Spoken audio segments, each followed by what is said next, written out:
In terms of highways, the proposal will provide free off-road parking spaces for each of the dwellings, which will comply with the council's parking standards. Cycle bays have been required by way of condition. And given the scale of the proposal, it will not have an acceptable impact upon our local highway network. Causally, highways have no objection. A construction management plan has been included to limit disruption during construction.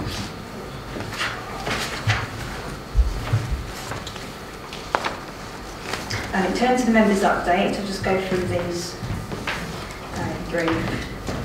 Again, I've mentioned that there's been an amended plan that corrects the has been corrected to show there's 9.5 metres between the front elevation unit 1 and the flank elevation number 7. This only affects the street scene plan. Additional comments were received in that R22 backland development within the borough design guide is more stringent with regards to overlooking, that the rear boundary screening is insufficient, and questions inclusion and omission of some planning history, and a comment about rights of way before the resident permission plans. In response, the borough design guide should be read as a whole, as the wording any overlooking in policy R22 backland development reflects the way in which overlooking or loss of privacy is defined within the borough design guide.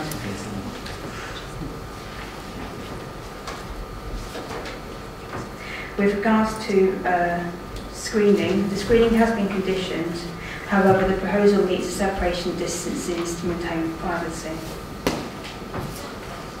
Application F 4/2006/4/3095 is relevant as it relates to development of Grecian Place, which the proposal has a functional relationship with. And outline application 0/4/2006/4/6879 was erroneously omitted from the report, but for clarity, it was a proposal for 3 dwellings on the application site, and it was refused in 2006 for being cramped, lacking suitable amenity space, and being out of character of the area. To clarify, the concern regarding rights of access and type of use of the entrance to Evesham Place now is a civil matter which is covered by separate legislation and or outside planning. And such enforcement of such rights is not covered by the Town and Country Planning Act and therefore has limited weight. However, this has been added to the construction management plan in Condition 9 to ensure that rights of access remain during the construction period. Any conditions have been amended to reflect that.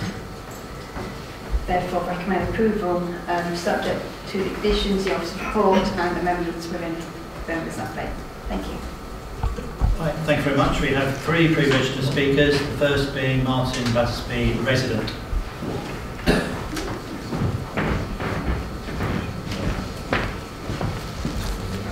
We've got a few slides, Mr. Chairman, which we need to pull up.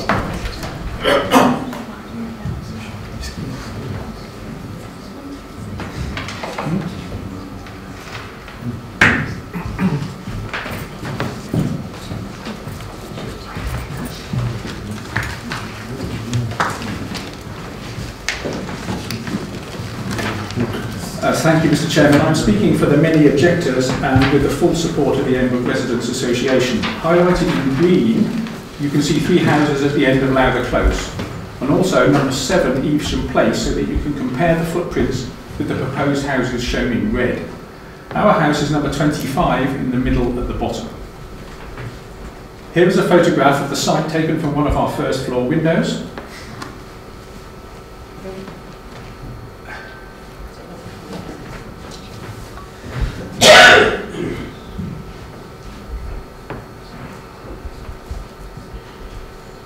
Can you stop the clock for a moment?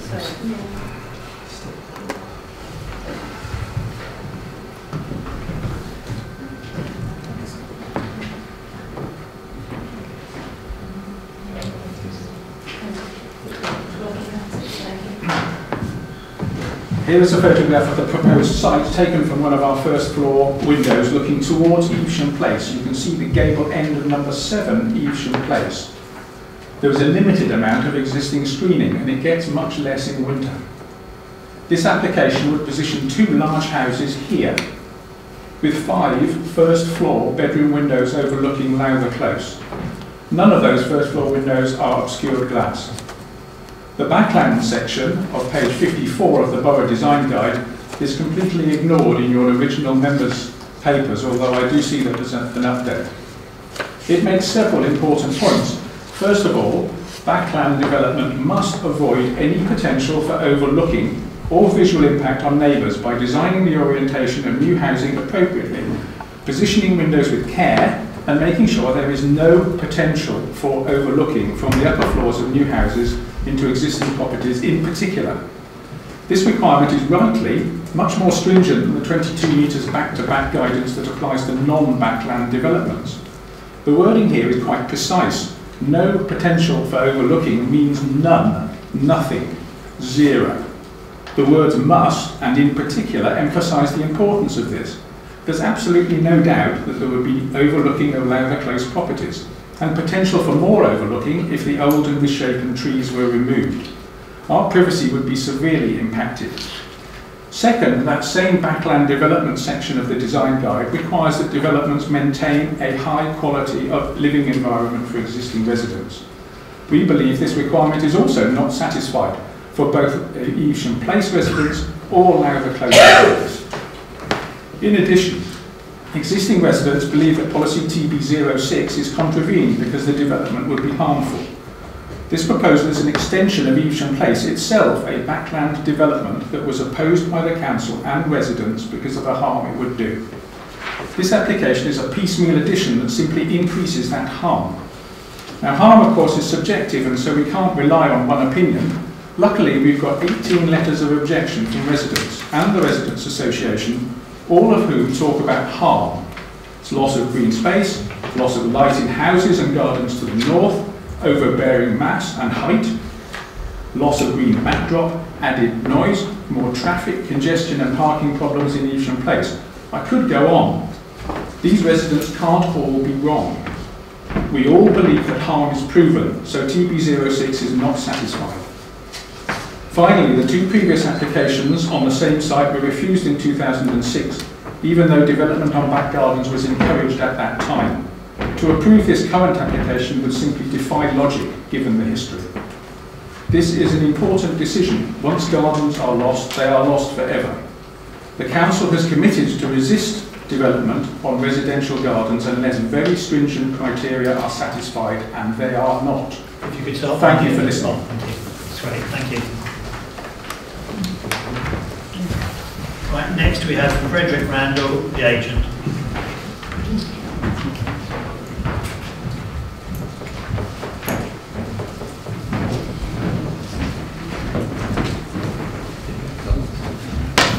Good evening.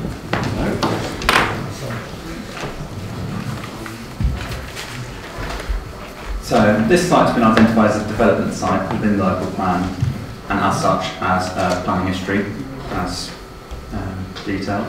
The proposed scheme is reduced in scale and more sympathetic to the neighbouring dwellings than previously submitted schemes. Careful consideration is taken throughout the design and consultation stages to minimise the effect on surrounding neighbours, whilst providing 2 high-quality family homes. We've been in constant contact with the planner to address concerns raised through the consultation period and adapted the scheme as such. These changes led to the dwelling siting better within the plot and more sympathetically within their surrounding and 2 surrounding dwellings. As detailed by the planner, principal windows to both dwellings now are facing away from existing dwellings, and you have the distances to existing dwellings. Proposed plots are of equal and greater size than a number of surrounding developments within the area and have good spacing to boundaries. We believe the proposed scheme will enhance and improve the area, creating 2 modern family homes. Designs are honest, attractive and will benefit the character of the area. New dwellings will incorporate latest 21st century construction methods, creating 2 highly efficient, sustainable dwellings, and we therefore hope you'll support the application. Okay, thank you very much. And the final speaker we have is Ulla Clark, the ward member.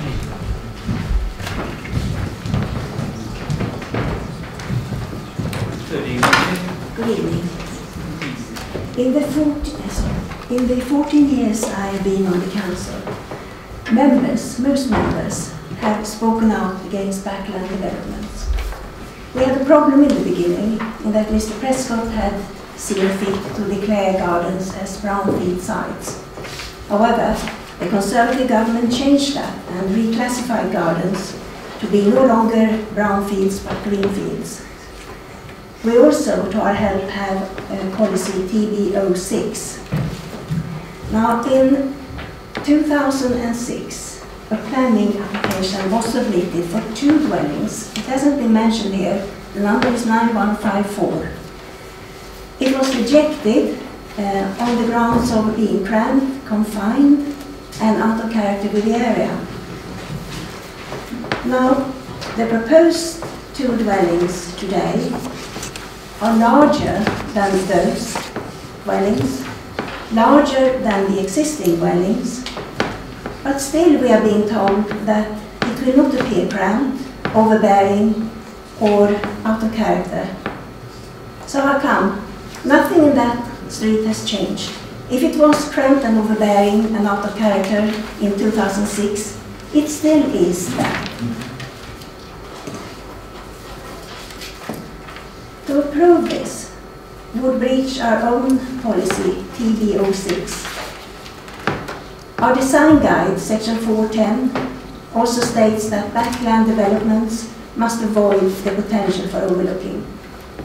And it specifies that it's particularly important with overlooking from the upper floors. Here we have 5 upper floor windows.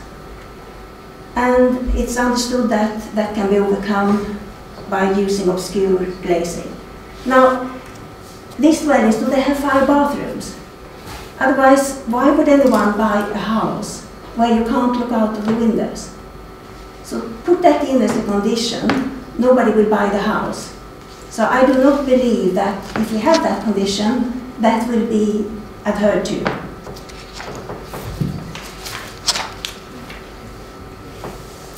I would like you to put your money where your mouth is. We spent years and years and years objecting to backland developments. So please, reject this application. You have the tools. It's greenfield. It's the policy TB06, and it is our guidelines. I can see no reason why we should not be able to reject this application. Thank you very much. Thank you very much. That ends the briefing. Before I open it up to committee, just like to answer on some of the questions that were raised by those speakers. First one is, can we have some clarification whether the 5 upper windows are being obscured? Because I'm thinking they're not. If you answer that one, and then if you could also then move on to talking about the overlooking potential of those 5 windows and how that's reflected in the design guide when it's back garden development. I'd like you to just perhaps reference that application 9154, which Ulla Quinn mentioned, as she said it's not in the agenda. And then my final one was what the developer mentioned, that this was a development site in the local plan. If I could have some clarification on that, please.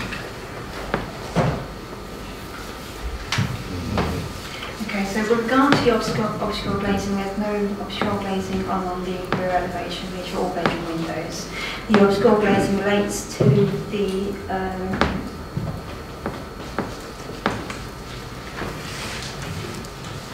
this window here and the windows on the side and the upper floor between these 2 units.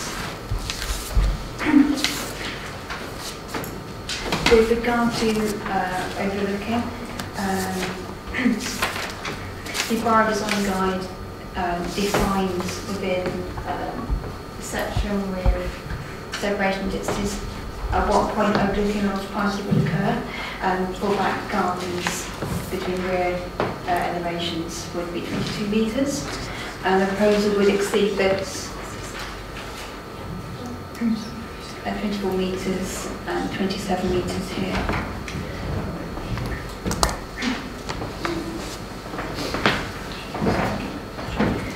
With regard to 2006 application,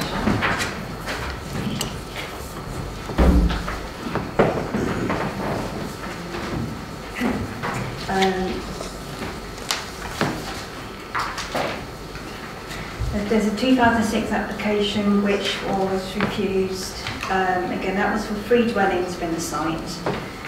It originally consisted of 3 going across, then they split it as 1 dwelling and a semi-detached dwelling here, and that was refused because the officer felt that that proposal was cramped. The garden sizes were smaller and didn't meet the standards.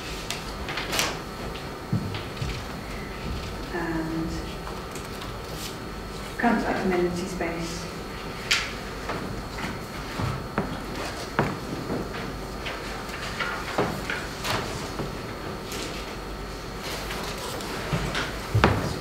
And that's the character of the existing area.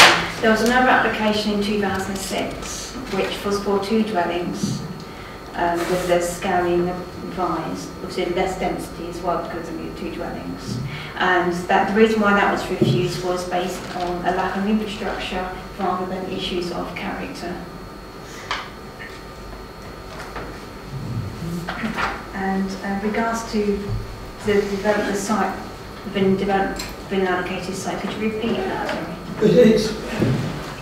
Yes, the developer said it was a development site in the local plan. I was just curious what the status was. As far as I understand, it's not been allocated within the local plan for development, but it is within the assessment area. Right, Wayne. That was one of my questions.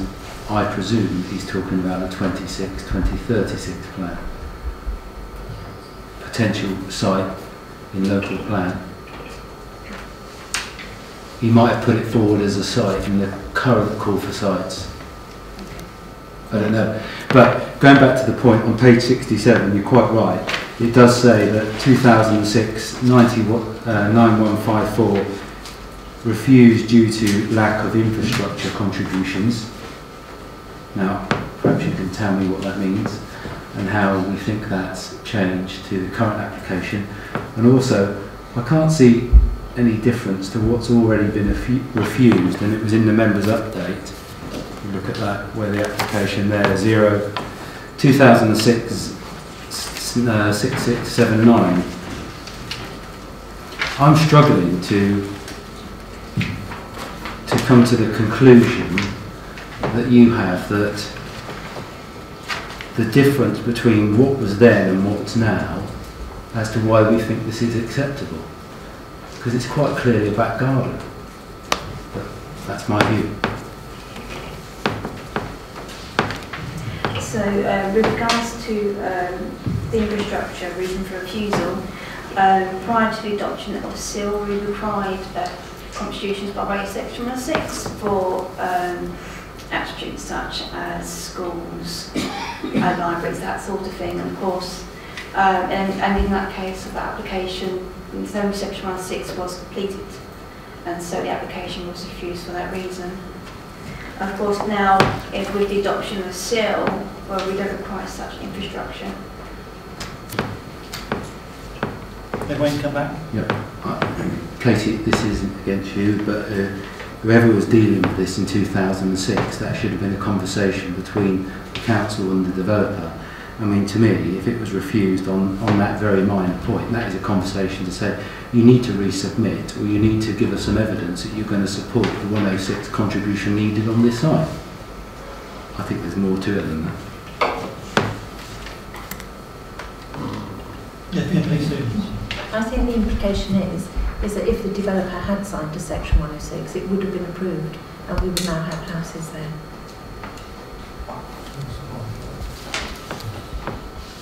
Did you want to come back again, Wayne, or? Oh, Okay, Michelle?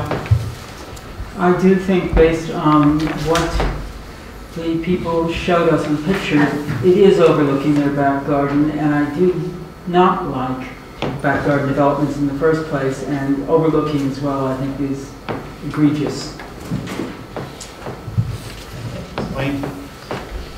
Marcia, probably it wasn't a fair question to Katie, it should have been to you in the first place then. So if we look at then application 0-2006-6679 and relate that to the application that we've just spoken about, which that was also 2006, why do we think that if they had put through a suitable 106 contribution, then the next application was also refused? And that was refused it was refused by the council on the grounds of lack of amenity, and it was detrimental and out of character to the existing area. So if they, I just don't get it. So we're now saying, look, well, if they had put one in on a 106 contribution, but the same year they put another application in, and the reason for the refusal was completely different from the one we had previously. For clarity, the first 2006 application was for 3 dwellings, which was refused for the reasons for being cramped, back garden space, and being out of character. The second 2006 application was significantly different, so it had 2 dwellings rather than 3, and they were a completely different design. And the officer refused the application on the absence of the signing of the Section 106 agreement. And as Marcia said, if that was signed, then the application would have been approved. Malcolm? Thank you. I'm just trying to make sense out of this plan here. I think it is a back garden development, but although there's plenty of space on the 2 sites for cars to be kept off the road, is it number 43 and number 7? The front of their house with pavement, if they wanted to park their car outside their house, they would effectively be blocking the exit from, I think, plot 2, and possibly plot 1 as well. And in the document it says here, that has been raised, but that would be a civil matter. It doesn't sound a very clever idea to allow something which might well end up with a problem and say it's not our problem, it's a civil matter. I'm not too keen on that. I mean, there's enough space, obviously, for the 2 houses and so on, but I'm not sure why you ought to lose a perfectly good garden with good greenery to a house when we already have lots of other developments that are already eating away at space. Chris, did you want to come back on? I think it's just to pick up on 40. Sorry. I think it's just to pick up on plot 43, the one you mentioned to the front. That does have a very large front driveway. It appears, I'm not certain, I wasn't the officer that looked at the scheme, obviously it's been fed to me by one of my colleagues, but I believe there is a garage to the rear of 43, which obviously has access. I'm not sure that's a shed or whether it's a garage, but obviously if there is access there, then obviously that will still be maintained. But in terms of the rear of that property is completely fenced and hedge lined, so it looks like other potential access to that plot. But there's no reason that it's the same as any road. If someone parks there, if they're obstructing access, then it becomes a police matter to obviously assist with obstruction. That applies almost everywhere, but it's specifically mentioned here as a greater likelihood. I think that's raised. That's not raised. It's not raised by an officer. It's raised by obviously an objection that came in. What, mate? Okay, so if you read the planning history on page 67, coming back to your point, Marcia, refused due to lack of infrastructure contributions. Thank you to my learned friend next to me. If you actually read the reasons for refusal on the website, the proposal fails to make satisfactory provision for services, amenities, infrastructure needs, and consequently have an unacceptable adverse impact upon the amenities of the area.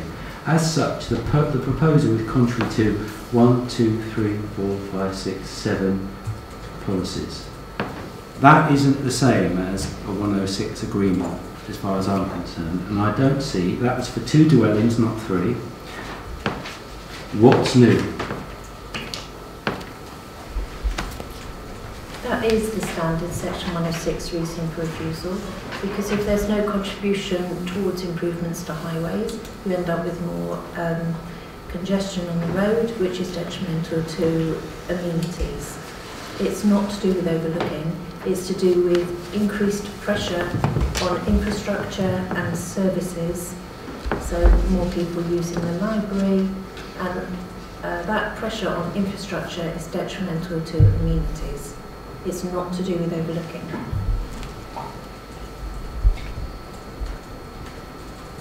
Wayne, did you want to come back, or can I open it to Angus? Angus?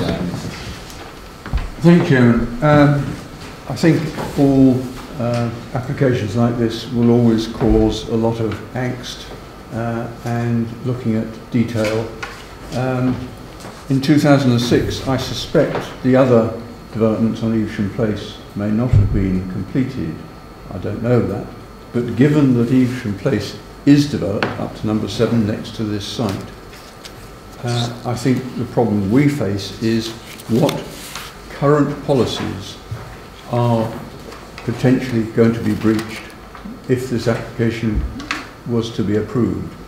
And my question therefore to the officers is, what policies can they see that have been, would be breached were this application to be approved?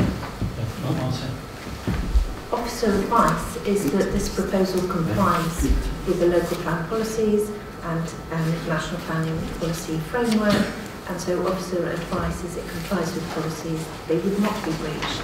So our recommendation is that it should be approved.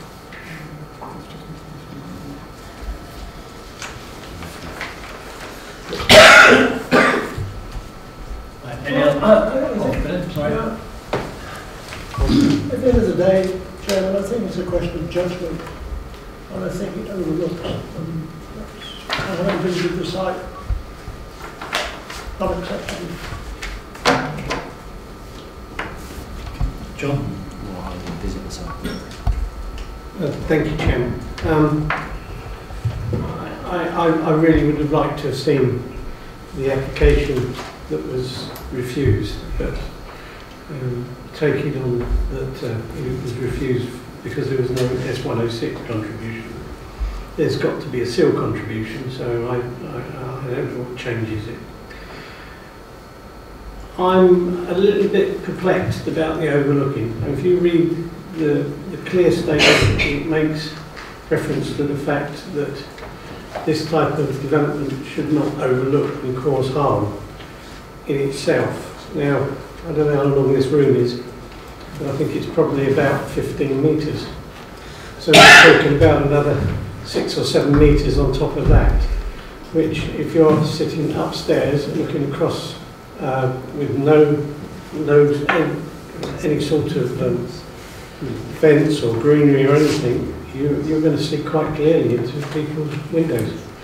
The 22 metre is, I guess it's how you interpret the 22 metres, whether that's something that we've got just to make sure that there's a reasonable space between houses, or whether you do add it to, but the wording, I would suggest that the wording in the Borough Design Guide is very clear that it must not overlook.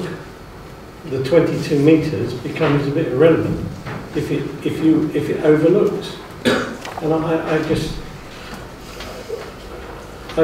I'd like to see it combined with 22 metres, but I can't see it combined. In fact, in the Borough Design Guide, it's even shown in a different section, although the wording does say to add privacy, whatever that means.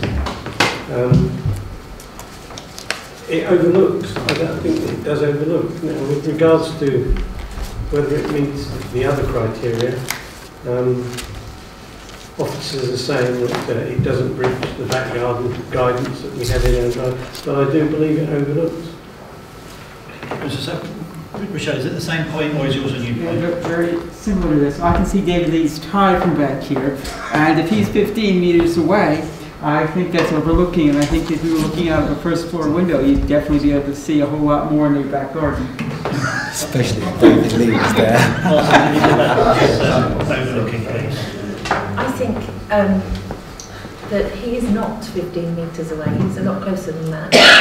The Borough Design Guide sets out the required distances, not to completely prevent overlooking, but to ensure it's reduced to a minimum level. So we're not saying there'll be no overlooking whatsoever, we're saying that there'll be a limited amount of overlooking and it's not sufficient to warrant refusal of this application. The 22 metres separation distance, which is set out in the Borough Design Guide, which is adopted by this council, complies with this council's standards, just like if it complies with parking standards, then it's complying with our adopted policy. This complies with the minimum distances set out in our own design guide. And whilst there may be some limited overlooking, our advice it's not sufficient to warrant refusal of this application. John?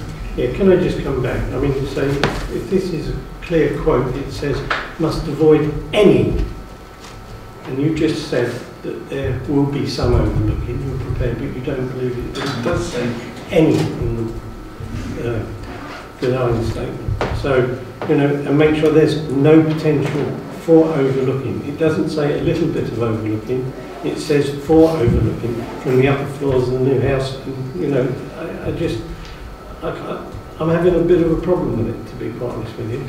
And I didn't say David was 15 metres, I said the room was about 15 metres.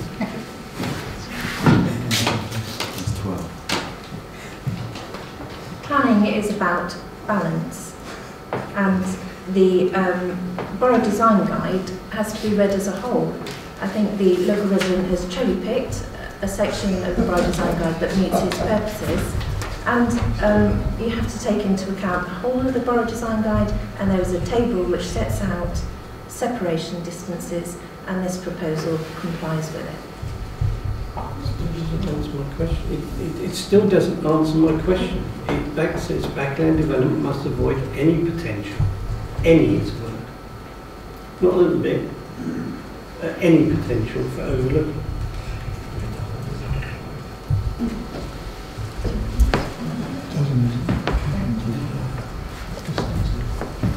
Well, I would just add that, as I've just said earlier, that is cherry-picking one particular sentence.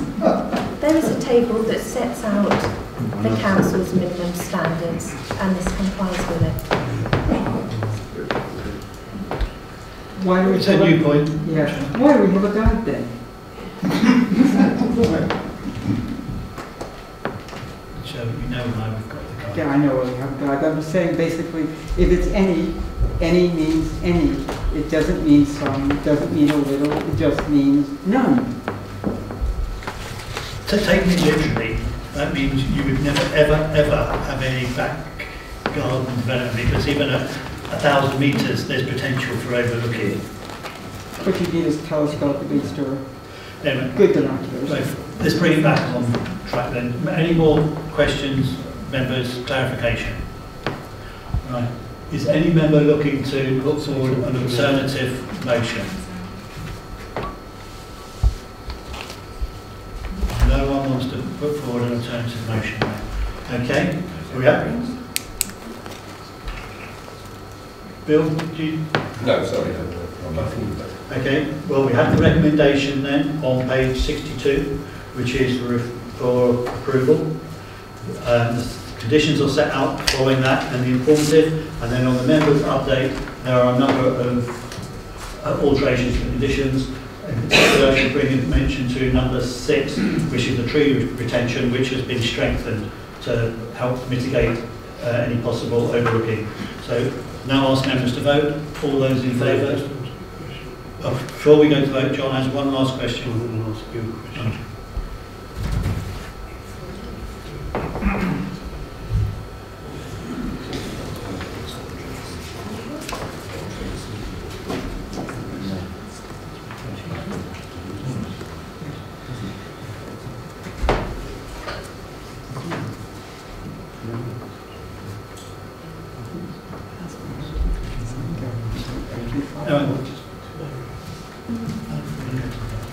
Right, members, we are going to go to the vote on this. So all those in favour, please show. So we have 1, 2, 3 for approval. How many members are against? We have 5, and those abstaining is 1. Right, so that motion has fallen. We now need to put forward another one with reasons. So who would like to kick off?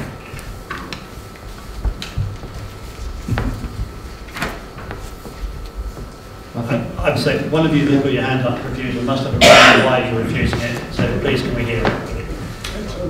Overlooking.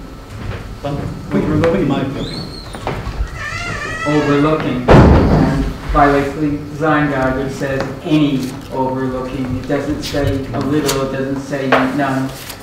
I'm assuming that if they frosted all their windows, it might be removed, but otherwise, no. Just like to come back to you, at that distance that we have, what do you think the harm is? I do believe it's overlooking. And it's the residential amenity of overlooking. They can't enjoy their garden.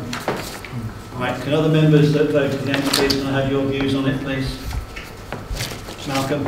I believe that there's more harm than benefit in this standard. It's the balance, because it's removing a number of trees and greenery.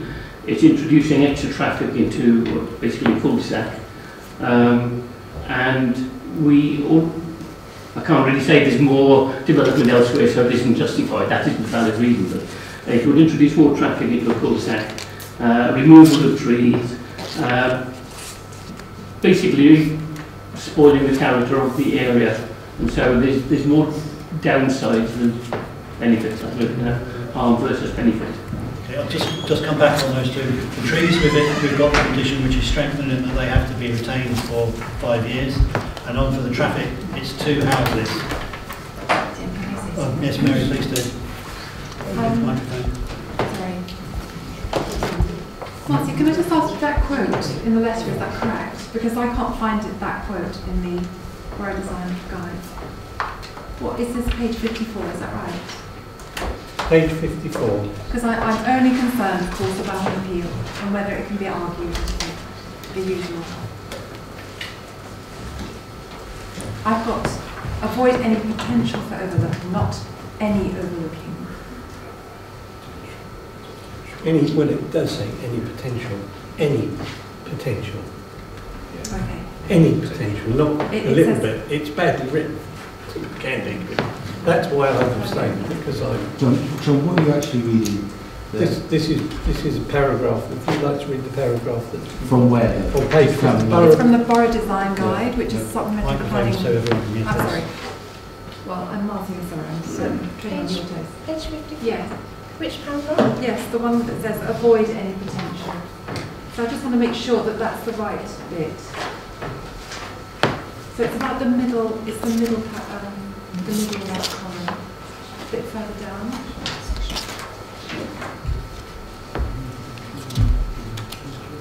That's the fourth point in the middle column. It says avoid any potential for overlooking or visual impact on neighbours. In potential.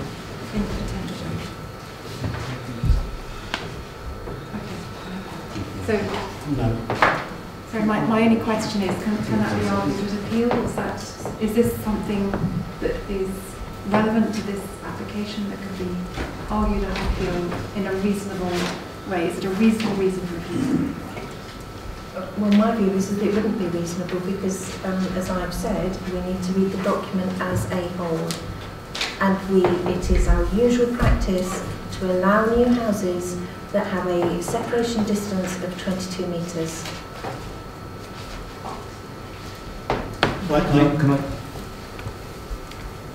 If you read that paragraph in conjunction with back garden development and you were inspector, how would you view it?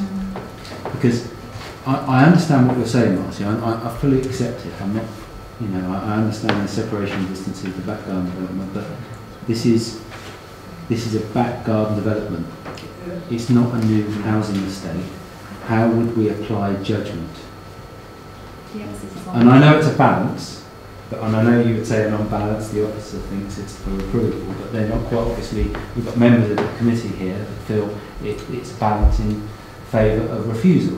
So, and it's on a back garden development, TP06, in conjunction with that statement. Backland development has already been allowed. The character of Evesham Place is backland development. Therefore, to allow these two houses is going to be in keeping with the character of the area. I would certainly steer away by describing this as backland development, which is out of keeping with the character of the area, because that wouldn't be the case. Can I hear from the other three people that voted? I mean, yes. So with the microphone on, please. Sorry, that land development has already taken place, but as far as I can see on the plan here, that hasn't impacted on overlooking other properties, and the development's already there. And my reason for refusing is purely the overlooking. Philip? Yeah, it's a judgment call, and it is overlooking. And if you go on site, you look at it, it's clearly overlooking. Okay. Who's going to put forward the motion then, out of those people? One of you needs to. Michelle.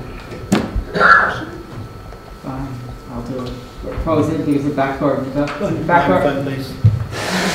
Overlooking, which violates the Borough Design Guide for back garden development. If this was a brand new development, we wouldn't have a problem with it because they'd have 22 meters and it would be fine. But because it's back garden development, there are stricter standards, and I believe that we should follow the standards we set in the Borough Design Guide, or we don't really need one because we just say, oh, well, it's just a design guide. You don't have to follow it.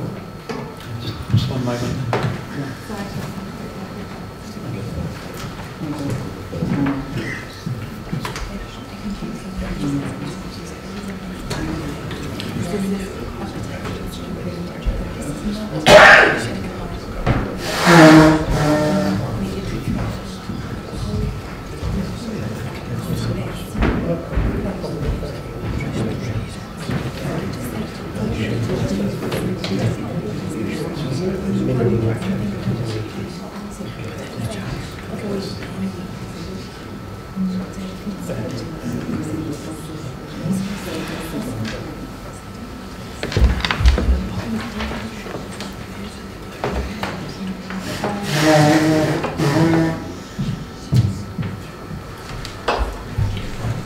Did you want to say something, Mary, or is Well, something? sorry if I just say something. Sorry, I've just spoken to Marcia because she's like, she's a professional planner, and I just simply deal with appeals, and I think what we're trying to explain to you, and of course I'm just giving you more guidance. It doesn't sound as if you want to change your mind, but I do have to say this, that Borough Design Guide is not really, it isn't going to give you reasons for refusal as such, as has been said, it is a balancing thing. But this, what it's trying to say here is that you have to avoid any potential for overlooking. I think we're focusing too much on the words any potential for overlooking in isolation. The Borough Design Guide assumes there will be some overlooking. It just simply says to try and avoid it. It doesn't give you a reason for refusal that says no overlooking whatsoever, because of course new developments always have some element of overlooking. It's a matter of, obviously if it's right in front of you, it's obvious that that's a very poor design. But so what I want you to consider is whether Marcia, and she said she can't, argue at appeal that the amount of overlooking here is a reason for refusal that could stand up at an appeal. Okay, so I had to just advise you that. We know what happens if you make an unreasonable reason for refusal. It's my job to warn you about it. So I've done it. There we go. Yes, one part of that. Do we have someone to second that? So we've had it seconded. Okay. Can I just ask Marcia then to read it out, and then we will go to the vote if there are no more comments on it. So, refused on the basis that it would cause overlooking, which would be detrimental to amenities and contrary to the borough design guide.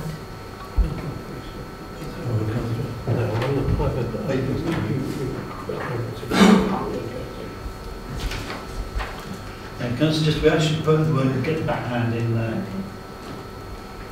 Okay. Is everyone clear then on what the recommended or this motion is? So all those in favour of this motion, please show. So we have 5. All those against the motion. We have 3, and we have the 1 abstention. So that motion for refusal is carried 5 to 3.